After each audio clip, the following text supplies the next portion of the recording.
शाह हुसैना वेख लए असी बदली बैठे भेस साडी जिंद नी माणी कूक दी असी रुल गए विच परदेस साडा हरदम जी कुरलाम दा साडी नीर वगावे अख असां जिउंदी जाने मर गए साडा मध हो जा वख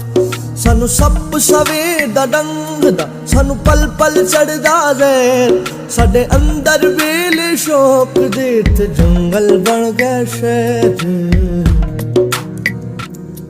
असा शौगां विच डुबदे साडी रुड़ गई नो पतवार साडे बोलण ते पाबंदियां साडे सिर लटके तलवार असा नैना देखू गेड़ के किती वत्तर दिल दी भौं ए बंजर रे नी मानने सानू सज्जन तेरी सौंप असा उत्तू शांत जाप दे साडे अंदर